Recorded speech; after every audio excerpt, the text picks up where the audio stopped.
All right, welcome to the Health Ranger Report. This segment is brought to you by the new Jell-O pudding and Bill Cosby, who says, quote, "Play with it all you want, it won't wake up." All right, bad taste. Joke. I admit it. I'm sorry. That's very, very poor taste. But then again, if you're eating Jell-O, you're kind of, yeah, it's kind of poor taste right there anyway. You know what that stuff's made out of?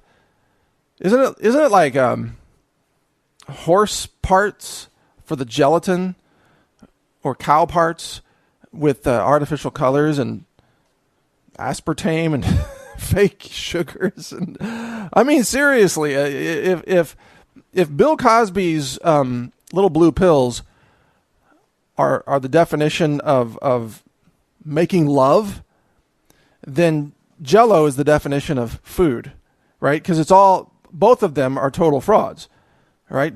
Bill Cosby's little blue pills, nighty night, and takes advantage of women, and meanwhile Jell-O is giving you this stuff that kind of looks like food, but it's not. It's really fake food. It's mostly water. It's like 99% water by the time you're done with it. By the time you're done making it. Anyway, it's all of this culture of fakeness and fake food and deception, and people that are created by the media to look like they're wonderful individuals, but in reality they're creepy pervs, like Jared Fogle from Subway, and Bill Cosby and Bill Clinton, and I guess the list goes on. Meanwhile, the actual people who are trying to help society are totally vilified. So you got people like Donald Trump, trying to save America, actually trying to build a wall and keep the terrorists out and keep all the illegals out, which is a very smart thing to do for any nation. This is why the Vatican has walls around itself. This is why other countries have borders and border control. He's trying to save America. Of course, he's totally vilified, called a racist, whatever. All the good people are completely vilified. So it led me to really understand this, that if the media says you're a hero, and the media says you're awesome, and the media wants your smiling face all over the place, and they say all these nice things about you, you're probably a pervert, a pedophile, a criminal, a fraudster, or what else? What else could be in that group? A sexual predator. How about that? Bill Clinton, for example. The media loves Bill Clinton because, well, he's a sexual predator who they think should have more power. Forget about the 200 women that he had affairs with and the 14 plus women that he sexually assaulted. He should have more power. Meanwhile, if you are attacked and vilified and defamed and slandered by the media, then you're obviously doing something correct. Ted Cruz, very brilliant man, a constitutionalist, has strong ethics, strong morals. And did I already say he's brilliant? He's very, very intelligent, very smart man, totally vilified by the media because he's an American, because he's conservative. So again, if you are a womanizing sexual predator on the left, you get massive kudos from the media. If you're an intelligent constitutional historian with ethics on the right, you're a villain, according to the leftist media. And that's how things are played. And it's the same thing in the realm of science. For example, I'll get attacked for doing actual science of heavy metals analysis of different foods and doing a public service that the FDA should be doing but refuses to do, of testing foods for heavy metals and putting out the alerts online and saying, watch out, if you eat this protein, you're going to be eating lead. So I'll get attacked for that. Meanwhile, the totally fake corporate-run scientists, so-called scientists, who are taking bribes from Monsanto and the GMO industry and the vaccine companies, these scientists are held up like superheroes to the media. Oh, look at these wonderful, wonderful people. And behind the scenes, they're like, some of them have criminal felony records, and they're funneling money. Who's that guy, Paul Thorson, with the CDC? and he's actually a fugitive from justice. They're trying to arrest him, but he fled the country, and he funneled millions of dollars in vaccine study money from the CDC into his own private accounts so he could buy, motorcycles and cars and houses and things. And, this is the kind of, quote, scientist that the mainstream media really seems to love. So think about this. In the mainstream media, the more someone is touted as being awesome, almost certainly the more wicked and cruel and dishonest and deceptive they actually are in real life. So it's almost 100% accurate correlation here.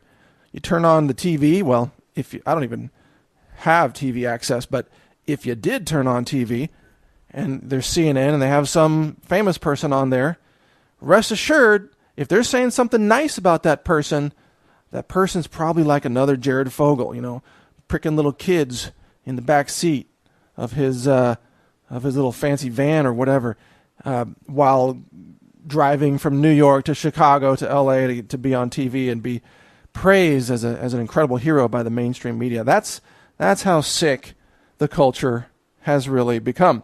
So everything's upside down. Everything that is bad is portrayed as good by the leftist media, and everything that's actually good is attacked and vilified as racist or bigoted or hurtful or what have you. So the question is, how do you keep your sanity in a time like this? How do you keep your sanity? And here's the thing. The answer is to stop associating your reality with things that happen on the internet. The internet is not your reality. Your reality, sometimes you can actually just disconnect from the internet, disconnect from the media. Most of that's fake anyway. Your reality should be things that are closer to your firsthand direct experience. So you can go out in nature, maybe your front yard or your backyard. You can grow some of your own food. You can plant seeds. You can watch the miracle of nature unfold, and you can actually harvest some of your own food. And that's real. It's not, watching some guy post some random anonymous comment somewhere on a Twitter feed or whatever. That's all fake. Growing your own food is real. Or having a pet dog or a pet cat, that's real. Or a pet llama for that matter. It's something that's real. Like I raise chickens and harvest chicken eggs, and to me it's really rewarding. And by the way, chickens do have their own unique personalities. It's true. I remember somebody making fun of that when there was these vegetarians or vegans raided a restaurant, and one of them was screaming, I have chickens, and she named a chicken, I think. I have a chicken, her name is Barbara, and she has her own unique personality. And the entire conservative media made fun of that, apparently because they don't own chickens. Chickens actually do have their own personalities. They really do. Some of them even kind of talk in a squawking kind of way. Some of them are more verbal than others. Some of them will run to you when they're called. Anyway, I'm getting off track here, but it's true that chickens have their own personalities. In any case, getting back to things that are real, I encourage you to do real things in your real life. I mean, things that you can touch and feel and hear and see with your own eyes. Think about it. When you're looking at a screen, you're seeing the world through someone else's interpretation of it. Even if you're looking at my website, Natural News, that's still my staff's interpretation or my interpretation of the world. It's okay to do that, but that should not be your only view of the world, obviously, nor should CNN or Fox News or anybody else. You should discount things that you see on a screen. If it's on a screen, it has a pretty good chance of being false, especially if it's from the mainstream media. So think about what can you do in the real world. Chopping wood and burning wood in the winter to fuel your wood stove and heat your home. It sounds simple, but it's actually rewarding in a healthy kind of way. It's healthy for your brain. It's healthy for your body to engage in a real world activity like that. Actually, chopping wood can be meditative, believe it or not. Mowing a lawn in the summer can be meditative. Simple things that are real can make all the difference. So my overall advice in this segment is to really question, what world are you living in? Are you living in the real world around you? Or are you living in this artificial online world that you're seeing through your TV screen, your cable TV, your internet access, your social media especially? It's all fake. Your friends that are trying to show you up with pictures of their awesome cruises and their awesome fashion purses, did you know they're faking it? By the way, did you know that? A lot of it's just fake. They'll have a room in their house where they take pictures for social media. The half of the room that you can see on the camera is perfect and spotless. The other half is a total dump, by the way, because it's off camera. It's all fake. And it's time for more of us to have a real life in the real world. So I encourage you to do everything you can to find more real world activities, things that will keep you balanced. That's how I stay grounded, even though I'm reading all this news and I'm seeing society implode and I'm watching the insanity. I'm a witness to the last chapter of human civilization probably right now. I mean, before the collapse, and there'll be a rebirth after that, but the civilization that we know right now is coming to an end, and I'm witnessing this. How do I keep my sanity? The answer is I raise chickens, I grow food, I chop wood, I have a tractor, I take care of donkeys, I do things in the real world. And it's very, very grounding. And it keeps me focused, and it keeps me in a state of being able to even feel hilarious about watching some of these things happen in the world. To have an attitude of even laughter about it is like, look at this tragic theater that we're watching unfold. How hilarious is this?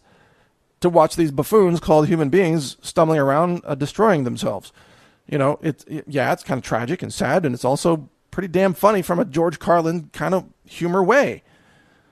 So do things in the real world, and you will have a better life from doing so. Thanks for listening. This is Mike Adams, the Health Ranger, healthrangerreport.com.